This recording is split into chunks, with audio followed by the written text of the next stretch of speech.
Бұл не? Қолыңа ұстап көре ғой. Неге ұқсатасың?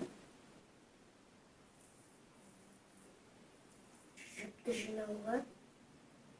Жүкті жинауға арналған дейсің, е? Бірақ дұрыс айтасың, негізінде жүк бұның басына оратылады. Бірақ онымен жүкті жинамайды, не істейді? Тоқу. Тоқу үшін қолданылады. Атын білесің бе осыны? Жоқ. Бұның аты коклюшка деп аталады. Яғни осыны. Бұның бірдеңені бассын, бұл майдалына алады бір. Езуге арналған деп ойлайсың, бір затты езуге арналған деп ойлайсың. Бірақ олай емес, тағы неге ұқсатасың?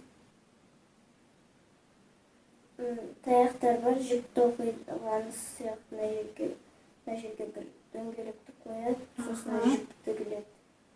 Дұрыс айтасың, негізінде тоқуға арналған зат. Кішкентай оқты бұл. Кішкентай оқтау деп ойлайсың, е? Жоқ. Араластыру үшін. Заттарды араластыру үшін деп ойлайсың, е? Жоқ. Жүк оратылған, е? Қалай ойлайсың, бұл жүк не үшін оратылған басына? Не істейді деп ойлайсың? Тігеді. Я тігеді. Босықты алады. Тікпейді, негізінде тоқиды. Тігеді ме осымен?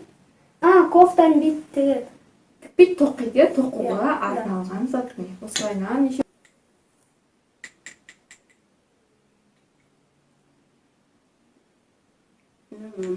Барабанды ұратын кезде бар еді ғой. Таяқша деп ойлайсың, барабанға арналған.